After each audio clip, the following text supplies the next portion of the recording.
Assalamualaikum warahmatullahi wabarakatuh.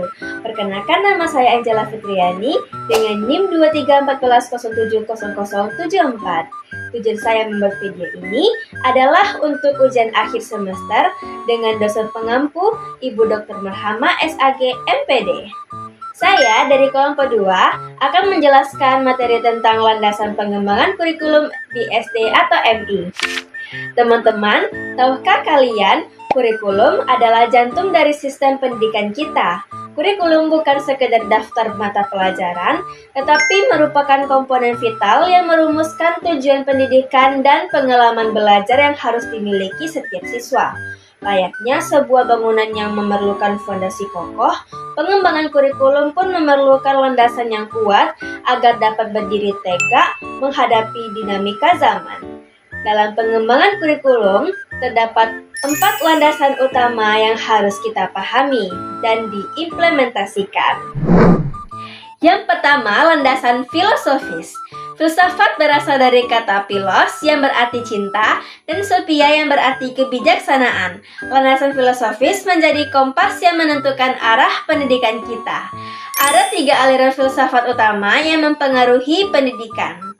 Yang pertama, idealisme yang memandang realitas sebagai sesuatu yang spiritual sehingga pendidikan diarahkan pada pembentukan karakter dan pengembangan potensi insani. Yang kedua, realisme yang memandang dunia sebagai realitas material, maka pendidikan difokuskan untuk membangun individu menyesuaikan diri dengan kehidupan nyata.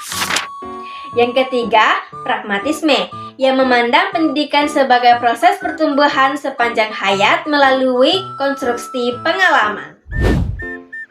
Yang kedua, landasan psikologis. Kita tidak bisa mengajar tanpa memahami jiwa peserta didik. Landasan psikologis mencakup 2 hal penting. Psikologis perkembangan yang membantu kita menyesuaikan materi dengan tahap perkembangan anak, dan psikologis belajar yang membimbing kita dalam menentukan strategi pembelajaran yang efektif. Dan yang ketiga adalah landasan sosiologis. Peserta didik kita berasal dari masyarakat dan akan kembali ke masyarakat. Oleh karena itu, kurikulum harus mencerminkan kebutuhan, nilai-nilai, dan budaya masyarakat. Masyarakat dengan segala dinamikanya harus menjadi pertimbangan utama dalam pengembangan kurikulum, termasuk melalui kurikulum muatan lokal yang akan responsif terhadap kekhasan daerah. Yang terakhir, landasan iptek. Teman-teman, kita hidup di era globalisasi yang serba digital. Perkembangan ilmu pengetahuan dan teknologi tidak bisa kita hindari.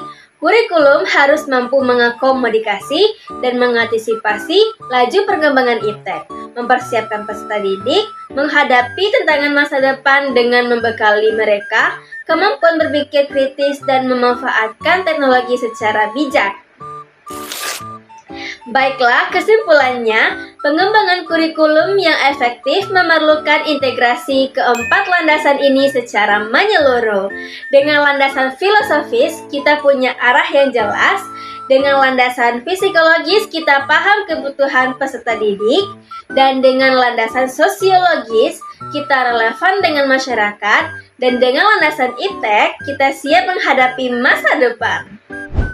Demikian yang dapat saya sampaikan, semoga bermanfaat bagi kita semua. Mohon maaf bila ada kekurangan dalam penyampaian. Saya akhiri dengan wassalamualaikum warahmatullahi wabarakatuh.